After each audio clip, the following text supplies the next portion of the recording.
El día de ayer estábamos viendo sobre el sobreseimiento y veíamos una duda que parecía surgir del artículo 63 de la Ley de Amparo. En el artículo 63 decía que el sobreseimiento en el juicio de amparo procede cuando se desiste de la demanda o la ratifique o no la ratifique, ¿no? Y ahí está la controversia diciendo en qué casos se refiere cuando dice que no la ratifique. La pregunta es, ¿qué juicio, qué demanda se necesita que se ratifique? En caso urgente. Exactamente. ¿Por qué? Porque no es necesario que se promueva por el quejoso. Exactamente. El artículo 15 de la Ley de Amparo establece los casos urgentes en donde la parte quejosa no puede promover por sí mismo la demanda de amparo. Como no puede promover la demanda de amparo por sí mismo, lo puede hacer por conducto de otra persona. ¿Me explico? Como lo hace otra persona, ¿qué es lo que se requiere? Que la ratifique. ¿Estamos de acuerdo? Si ustedes van al artículo 15, vamos al artículo 15 de la Ley de Amparo y dice los casos urgentes en los que procede el juicio de amparo. Y entonces dice que ante la imposibilidad del quejoso para promover el amparo, lo puede promover otra persona. ¿Estamos de acuerdo? Sí. Ahora, dice el artículo 15 que el juez decretará la suspensión del acto reclamado. ¿Por qué decreta la suspensión del acto reclamado? Pues como es un caso urgente, pues tiene que decretarlo inmediatamente, como es el caso de las incomunicaciones, la privación de la libertad fuera de procedimiento, la inclusión de una persona al ejército, la extradición, y decreta la suspensión de forma inmediata. ¿Me explico? Pero también en el artículo 15 establece que el juez de distrito tiene la obligación, ¿para qué? Para establecer las medidas y lograr la comparecencia. Entonces, una de las cosas que tiene que hacer el juez de distrito es dictar las medidas para lograr su comparecencia. Quiere decir que, pues que se requiere que en consecuencia podamos lograr conseguir localizar al quejoso. ¿Me explico? Y aquí puede haber dos supuestos: que sí se le localice y que no se le localice. ¿De acuerdo? Si se le localiza al quejoso, lo que tiene que hacer el juez de distrito es que requerir en el término de 3 días, para que en el término de 3 días proceda a ratificar la demanda. ¿Qué dice el artículo 15 cuando dice que el quejoso no ratifica la demanda? Si no ratifica la demanda, ¿qué dice que tiene que suceder? Se tendrá por no presentada. Se tendrá por no presentada. ¿De acuerdo? Y si la ratifica, le darán el trámite. ¿De acuerdo? ¿Vamos entendiéndonos? ¿Qué pasa en el supuesto de que no se logra la comparecencia? Cuando no se logra la comparecencia, lo que dice el artículo es que tendrá que resolver sobre la suspensión. Resolver sobre la suspensión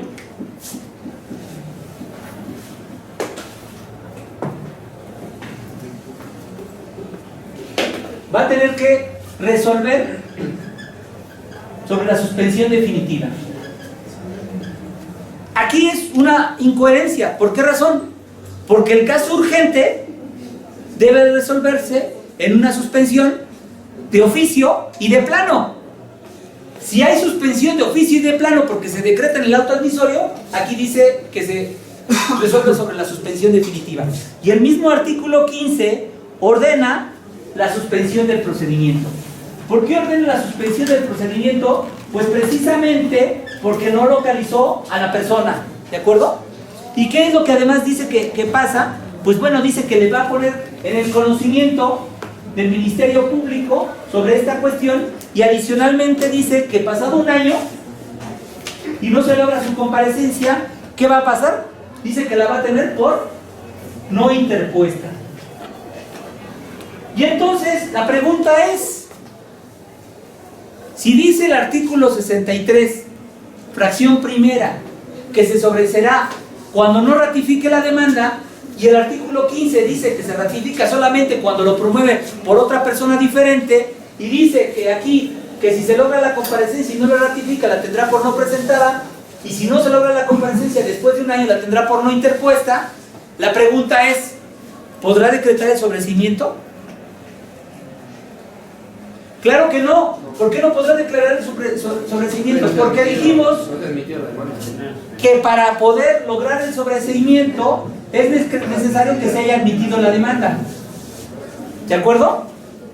Entonces, si no hay la admisión de la demanda porque no se ha logrado su comparecencia, entonces no podemos decretar el sobreseimiento. Lo que tenemos que decretar es por no presentada o por no interpuesta. Entonces, ¿en qué supuesto nos lleva a considerar el artículo 63, fracción primera?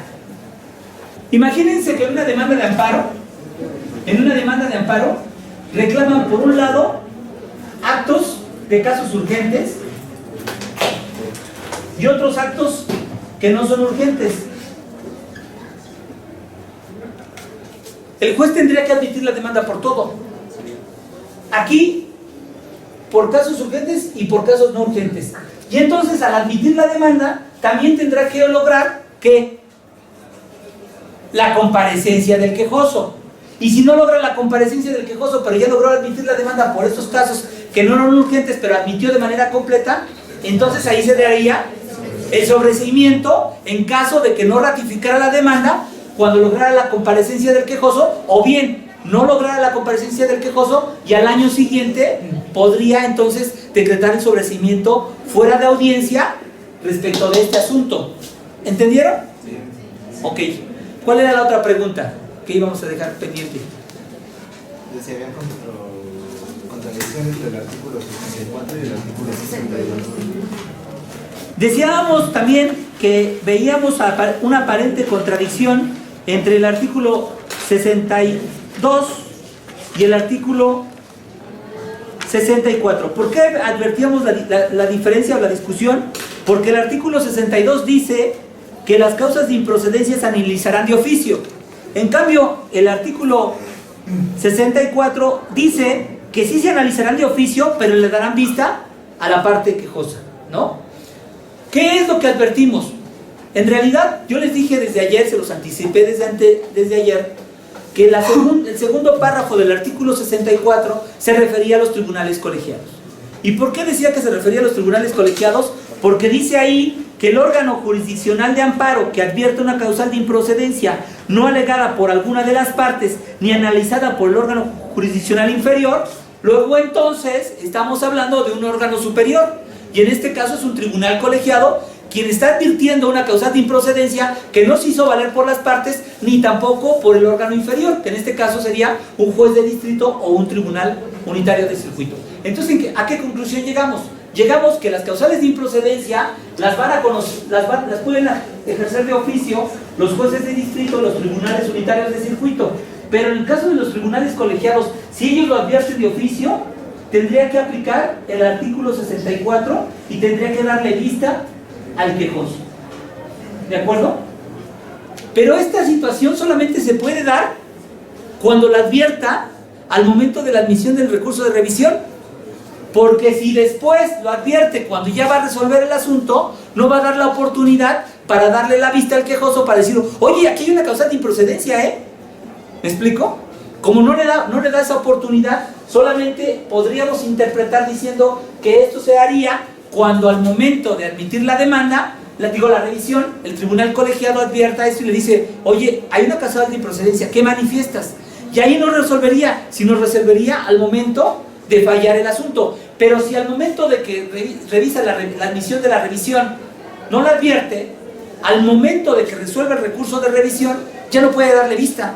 ¿Por qué? Porque ya se hizo el proyecto y en ese proyecto se circuló a los magistrados. ¿Se acuerdan lo que les dije? Que el magistrado ponente hace su proyecto y se lo circula a los otros dos magistrados para que puedan sesionarse para discutir el asunto. Ya no daría oportunidad para poderle dar vista a la parte contraria. Entonces, haciendo una interpretación sistemática, podemos llegar a la conclusión que no hay contradicción porque el artículo 62 como el 64 establece que las causales de improcedencia tienen que revisar de oficio los jueces de distrito, los tribunales unitarios de circuito y los tribunales colegiados.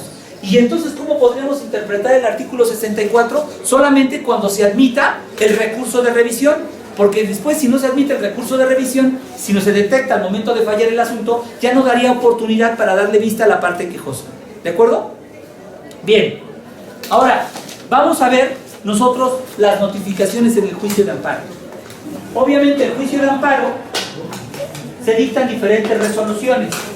Y estas resoluciones que se dictan en el juicio de amparo, ya sea indirecto o directo, tienen que notificarse a las partes. ¿Cuáles son estas notificaciones que se pueden hacer en un juicio de amparo? Bueno, pues la ley contempla que pueden ser de carácter personal, pueden ser por oficio, pueden ser por lista y pueden ser por vía electrónica. ¿De acuerdo? Esas son las diferentes formas en que se pueden hacer estas notificaciones. Déjenme decirles que el legislador se adelantó un poco. ¿Por qué razón? Porque trató de establecer que se hicieran las notificaciones por vía electrónica. Pero actualmente, estamos hablando de noviembre de este año, el Poder Judicial Federal no ha implementado este sistema por vía electrónica. Han llegado quejosos a tratar de registrar su firma electrónica, como una especie de NIP, ¿me explico? Y se les ha dicho que no se ha establecido todavía este sistema electrónico para poder enviar demandas y que les pueda notificar por vía electrónica estas resoluciones, ¿de acuerdo? Hoy, noviembre, todavía no existe esta forma de notificación. Noviembre de 2013 no existe esta notificación por vía electrónica, sino que se requiere todavía que haya un poco de avance. Ahora, ¿en qué casos las notificaciones personales se hacen en los juicios de amparo? Bueno, el artículo 26 de la ley de amparo establece los casos en los que procede la notificación personal. ¿Cuáles podrían ser? Bueno, cuando el quejoso está privado de su libertad, le tienen que hacer una notificación personal y lo podrían también hacerlo por medio de su defensor o por medio de su representante. O bien, puede ser que esta notificación sea cuando existe un requerimiento o una prevención. Si el juez hace un requerimiento al quejoso o al tercero interesado, tiene que hacerlo de manera personal. ¿Me explico? Lo mismo sucede con relación a las prevenciones. ¿Se acuerdan que vimos cuando uno de los autos iniciales que podría ser en un juicio de amparo indirecto sería que se le hiciera una prevención? ¿Por qué motivo? Porque existiera irregularidades en la demanda o bien no se cumpliera con todos los requisitos. Y entonces el juez tiene que hacer una prevención. Lo que pueden las partes, los quejosos, estar seguros es que esta notificación será de manera personal. Lo mismo pasa con la ratificación por el desistimiento. ¿Se acuerdan lo que platicábamos ayer? Que el artículo 63 exigía en su fracción primera que se hiciera una ratificación del desistimiento. Esta ratificación tiene que ser también de carácter personal. También, ¿cuándo? Pues cuando las sentencias no se dictan en la audiencia constitucional. Hemos visto que el juicio de amparo inicia con la admisión de la demanda. Bueno, inicia con la presentación de la demanda y uno de sus autos iniciales o unos autos es la admisión de la demanda. Cuando se admite la demanda, se fija fecha para la celebración de la audiencia constitucional, se ordena notificar al tercero interesado y además se pide el informe justificado a la autoridad responsable, ¿no? Esa autoridad responsable, al retirar el informe, tiene que determinar primero si el acto reclamado existe o si bien el acto reclamado no existe. Aquí yo les decía la vez pasada que era importante que la autoridad responsable entendiera cuál es el acto reclamado y cuál era la calificación. Porque si decían el ilegal emplazamiento, incurrían en un error al decir que no existía, cuando sí existe un emplazamiento, pero había sido ellos a su modo de ver de manera legal. ¿Me explico? Entonces ellos tenían que decir, sí existe el emplazamiento, pero es de manera legal. Y en el informe justificado, entonces la autoridad tiene que puntualizar si es cierto o no es cierto el acto reclamado. Muchas autoridades lo que hacen de manera equivocada es que dice el actuario, yo me adhiero a lo que dijo el juez. No, espérame. Tú tienes que decir si es cierto o no es cierto el acto que se te atribuye a ti. Y una vez que establezca si es cierto o no es cierto, deben dar las razones para sostener la constitucionalidad de su acto. Recuerden que la autoridad también es una parte, ¿me explico? Y por lo mismo tendría que establecer las razones por las cuales es constitucional su acto, o bien que el juicio de amparo es improcedente porque se advierte una causal de improcedencia. Bueno, estoy dándoles un poquito de esto que no lo habíamos visto, pero que ya cubre una laguna. Entonces, cuando se fija fecha para la celebración de la audiencia, el día de ayer comentábamos que podría existir una causal de improcedencia que sobreviniera en el juicio durante su tramitación. Y el ejemplo clásico es cuando la autoridad no solamente emitió el acto reclamado, sino en forma posterior, después de la admisión, se da cuenta el juez con el informe y dice, me equivoqué, ¿y qué es lo que hago? Revoco el acto. Cuando revoca el acto, ¿qué causal? Se actualiza. Cesación de efectos. Como es una cesación de efectos, el juez no tiene que esperarse hasta la audiencia constitucional. ¿Para qué? Para sobreseer, porque sobrevino una causal de improcedencia, y esta causal de improcedencia me hace que yo sobresea en el juicio sin esperarme a la audiencia constitucional. Si yo hago esto, esta notificación tiene que ser de carácter personal. Pero en la audiencia, el juez tiene, si esto no sucedió, en la audiencia constitucional, el juez tiene que dictar la sentencia correspondiente. ¿Cuándo? El mismo día. Si él fijó el día de hoy, por ejemplo, ¿cómo estamos hoy? 12 de noviembre, y resulta ser que él no pudo dictar la sentencia, claro que lo puede hacer en forma después de la audiencia, pero esta notificación tiene que ser de carácter personal. ¿Me explico? Entonces, luego quiere decir que si la audiencia que se celebró hoy, el juez dicta la sentencia y la publica mañana, ¿esa notificación sería personal? No. ¿Por qué? Porque se hizo precisamente en la sentencia. Lo mismo pasa con relación al incidente de suspensión. ¿Se acuerdan que en el incidente de suspensión habíamos comentado que al momento de que se forma el expediente de incidente, aquí se atiende sobre la suspensión provisional y se fija fecha para la audiencia incidental? En esta audiencia incidental, tratándose de una suspensión a petición de parte, el juez tiene que dictar una interlocutoria. Y en esta interlocutoria resolver sobre la suspensión definitiva. ¿De acuerdo? ¿Qué es la obligación del juez al momento de celebrar la audiencia incidental? Tiene que resolver si procede o no procede la suspensión definitiva, si se debe negar o se debe o no se debe, o se debe conceder la suspensión definitiva. ¿Qué sucede en el caso de que el juez no pudo dictar la sentencia, la suspensión definitiva y lo hace posteriormente? También tendría que ser una notificación personal. ¿De acuerdo? Entonces, vemos aquí que otras notificaciones es la aclaración de sentencia o la resolución que modifique la suspensión definitiva cuando se desecha una demanda, y después hay como una especie de facultad discrecional. ¿Cuándo? Cuando el juez considera que es importante que se le pueda notificar a las partes, y también la resolución que pone la reposición de autos. ¿De acuerdo? Esto lo ven en el artículo 26, de acuerdo a lo que les estoy comentando. Ahora, ¿cómo se tienen que hacer estas notificaciones personales? Bueno, obviamente, quien tiene que hacer esa notificación personal no es el juez, no es el secretario, no es, como dicen, el conciliador o el diligenciario.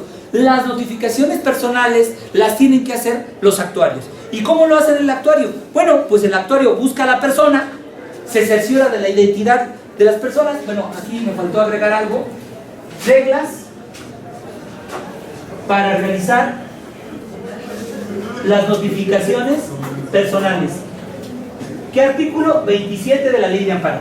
Ahí establecen las reglas como tiene que hacer el actuario. ¿Qué es lo que hace el actuario? Bueno, como les dije, busca a la persona y se constituye en el lugar correspondiente, le hace saber el órgano jurisdiccional y en su caso los documentos. Ahora, ¿qué puede pasar? Llega el actuario a notificar y la persona se niega a recibir la demanda.